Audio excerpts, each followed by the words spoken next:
In everyday life, conflicts are unavoidable. When they occur, the goal is to effectively resolve and manage them rather than to try to prevent them.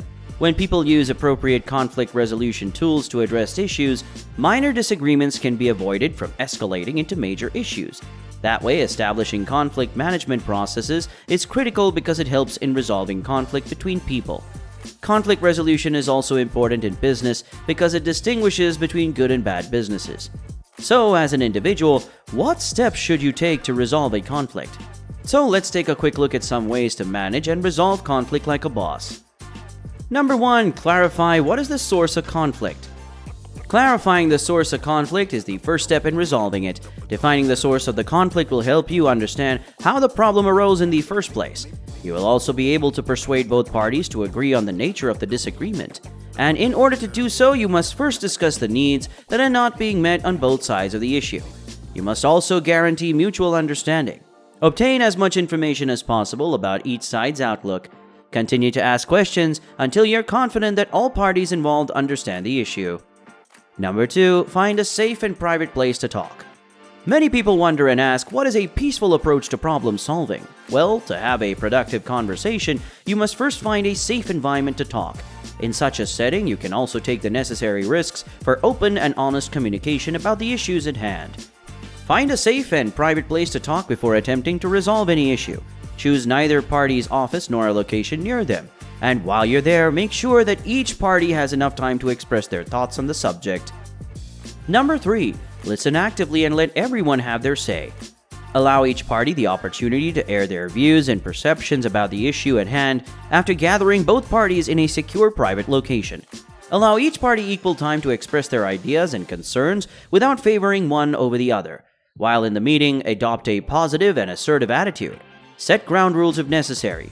Taking this approach will encourage both parties to express themselves openly and honestly, as well as comprehend the causes of the conflict and identify solutions.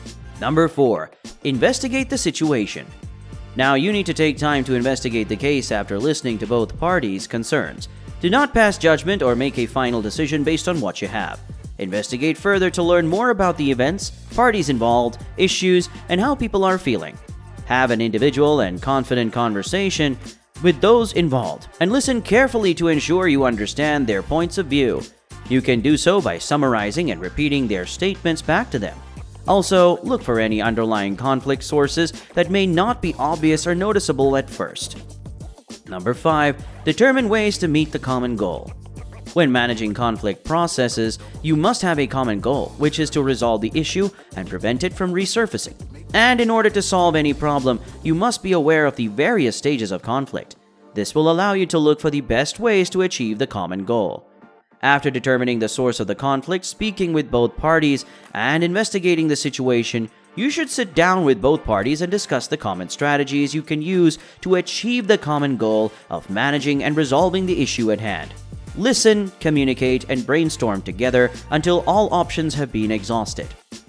Number 6. Agree on the best solution and determine the responsibilities each party has in the resolution.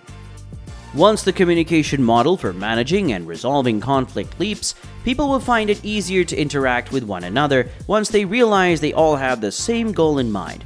So after investigating the situation and determining possible solutions, both parties must reach a decision on the best solution for the problem. And in order to reach an agreement on the best solution, you must first identify the solutions that each party can accept. Find some common ground, determine the roles and responsibilities of each party in resolving the conflict.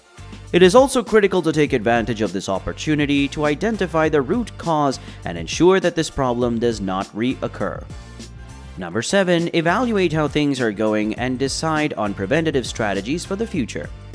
Never assume that the problem is irreversible. Effective communication should be the norm. So consider this: what is the second step in effective communication? Knowing this will assist you in ensuring that conflicting duo are working together to achieve a common goal. So keep an eye on the problem and see if the solution is working.